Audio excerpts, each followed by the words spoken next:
Nityanandam, we begin our fourth session. Begins with what is Vedic marriage? The ultimate purpose of Vedic marriage is understood by this one single conscious undertaking to take the responsibility and create a society without depression. It is intended with the purpose of maximizing enjoyment and creativity. For the couple, this unique time-tested system, Grahastha-ashrama, is designed to lead the couple to fulfillment in the relationship, growing beyond it and helping each other realize the ultimate goal of enlightenment. This fulfilled relationship extends to reach out to the community, the city, the state, the country and the world at large. The underlying context is only experiencing the power of feeling and living, Prema Shakti and Atma Shakti, through responsibility and enriching others. A stable family unit is the foundation for a stable, peace-loving community in the whole world. Let's have a look at what Vedic marriage speaks of. The 7 vows taken by the couple to support this form of living is: first, all that is required for the body like food, clothing, a place to live, they will create and sustain together. All things that give intellectual and inner strength like yoga, meditation, etc., they will practice together. One will not force oneself upon the other at the physical or the mental level when the other person does not want it. Man will help to overcome the illusions the woman holds in the form of fear and insecurity, and the woman will help to overcome the illusions the man holds in the form of lust. Together, they will fulfill the responsibilities towards the ancestors, living or dead, guru, animals and nature. At the time of low or high moods, one will not disturb the other. They will keep up all the forgotten vows which has not been mentioned as well. The 7 vows are then concluded with a chant that declares that the couple are now friends who will strive not to allow the friendship to deteriorate in any fashion. The concept of divorce did not exist in the Vedic times. The couple take these vows in front of the sacred fire, which acts as a witness, and they promise to keep up their vows till death does them apart. This very tradition was meant to create a very stable and secure civilization. The couple begin to live in reality. Every other negative social or personal problem happening in a society or to an individual is only a result of living in a fantasy and not reality. It is the fantasy coupled with low esteem that sets up expectations which, when not met, creates a disharmony in the relationship. When you ask why in a relationship, understand, when you ask why in a relationship, it becomes a business as you start looking at it from the angle of greed and fear. The key to a beautiful relationship is the ability to live the relationship with no resistance, not with acceptance, but with no resistance. There are 2 types of cognition, bonding and liberation cognition. The bonding cognition is that which makes me do an action based on everything else other than me as a reason. I repeat, a bonding cognition is that which makes me do an action based on everything else other than me as a reason.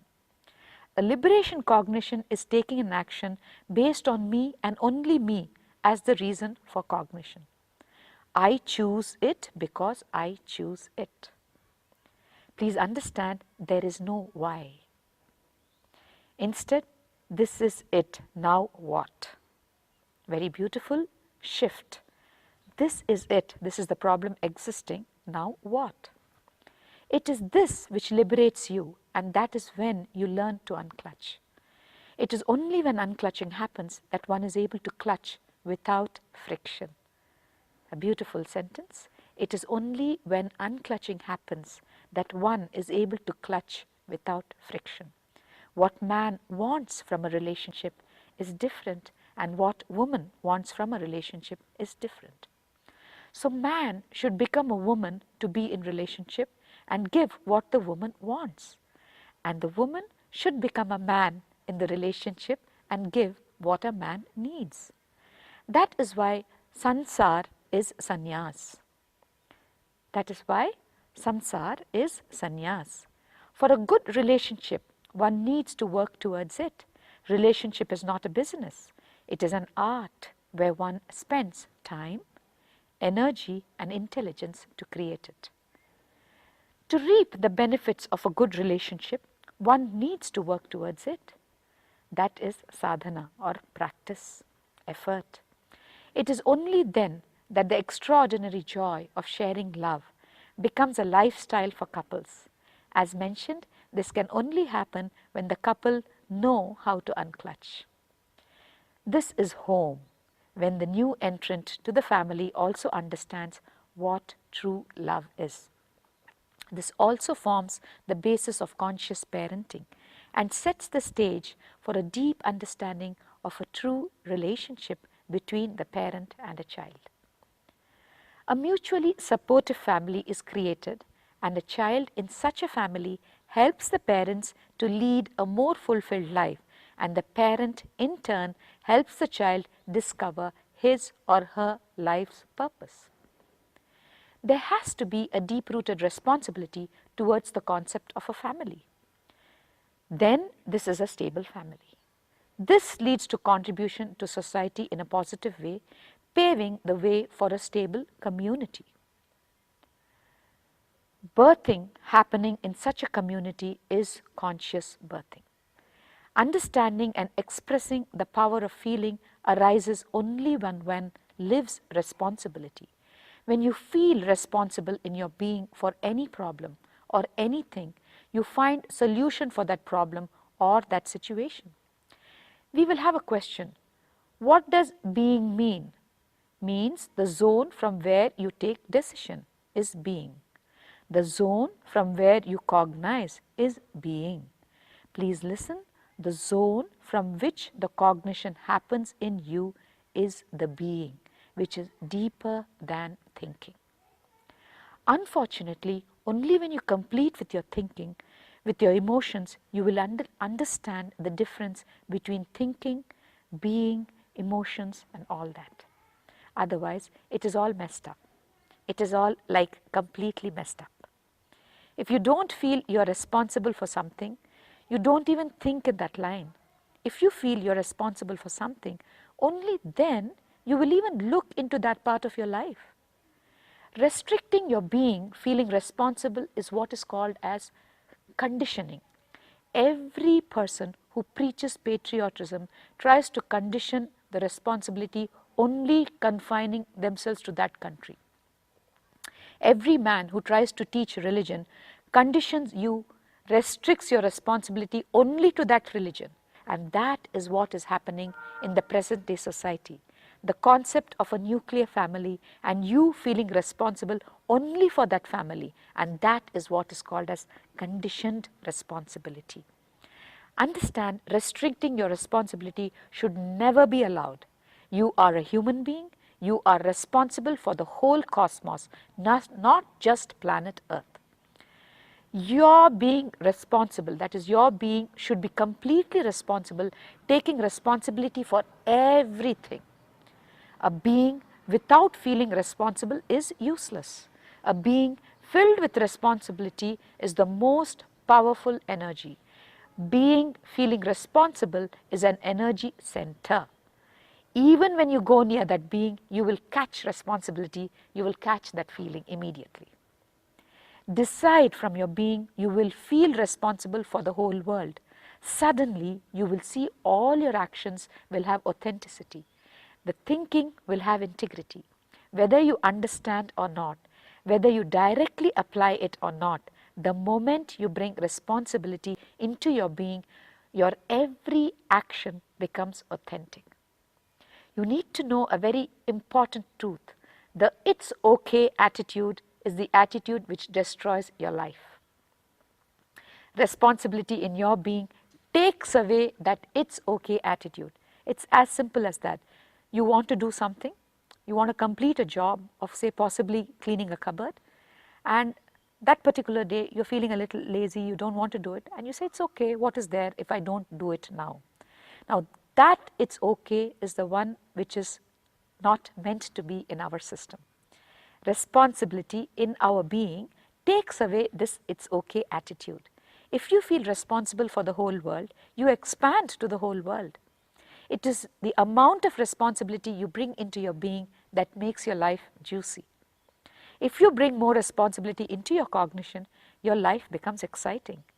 Poverty in your cognition becomes boredom in your life. I repeat, poverty in your cognition becomes boredom in your life. That is why you feel life is boring, it is dull. If you bring strength in your cognition, responsibility in your cognition, you will be excited and you will be enlightened. You will be excited and you will be enlightened.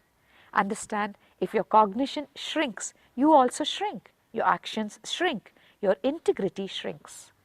If your cognition expands with more responsibility, authenticity happens in your actions. Integrity happens in your thinking. Power of responsibility. Please listen. Whenever you become tired facing conflicts, contradictions, you don't feel responsible, and that is the reason why tiredness happens to you. Ability to face conflicts, ability to encounter contradictions, ability to face problems is one of the most important qualities you need, a very important quality you need to be a leader. Feeling responsible, please listen, feeling responsible gives you that power. Feeling responsible gives you the power and it makes you a leader. If all the patterns which create panic pattern, the root patterns which cause panic patterns in you, only if they are cleared, only if they are removed, you will have the ability to handle responsibility. And I am defining this word in very clear, pure form of definition. Nididhyasana means declaring and living, means deciding to be responsible for your actions, deciding to be responsible for your feelings. Now, if you feel you are the head of a family, you feel responsible for your family, you feel responsible for your father, the mother, wife, son, daughter, because all of them are your family. Immediately we have doubts, how can I be responsible? Anything may happen, but don't be afraid to dive into that feeling responsible just because of your imaginary complications. Don't stop yourself feeling it first. The problem is because of your imaginary complications alone, the first feeling itself is getting stopped. There are tons and tons of ways and methods you can transform without complexity if you start feeling it. The feeling responsible, if you allow that inside you, just simply feeling responsible, if you allow that inside you, all these imaginary complications which you're having before allowing that feeling will disappear. Do not entertain these imaginary complications. Complete with those imaginary complications. Allow this feeling first to want to be responsible. Take little time for this feeling to sink inside you and be in sync with your actions. It has to sink inside and you have to be in sync with these actions. Then responsibility becomes a synergy. It will be in sync with your energy. Energy will expand, your imaginary complications disappear. Completing with the imaginary complications is the first step towards enlightenment. Tapas means completing with imaginary complications. Tapas is nothing but completing with imaginary complications. Ojas is a Sanskrit word. Ojas means the ability to complete with imaginary complications. The imaginary complications can be completed because it is imaginary. It's as simple as that. Please understand, cosmos is waiting to empower every one of you. Cosmos is literally begging every one of you to become powerful. It is unfortunate you think Cosmos also functions with the same political system with which we are functioning. The top guy never wants anyone to rise. But you should know the logic of Cosmos is totally different. The Prime Minister of a country will never want anyone else to become a Prime Minister because then his identity is lost. But the head of Cosmos wants everyone to become the head of Cosmos because the more and more heads, the more and more expansion. You are not replacing him, you are not occupying his seat, you are reproducing him. Everyone is independently intelligent. There is no need for a head to exist. Bringing responsibility into your feeling is nididhyasana. We now move on to Vedic rituals. This would have been the reason behind the beautiful Vedic ceremonies performed in ancient times so as to make the woman feel happy and not have negative emotions.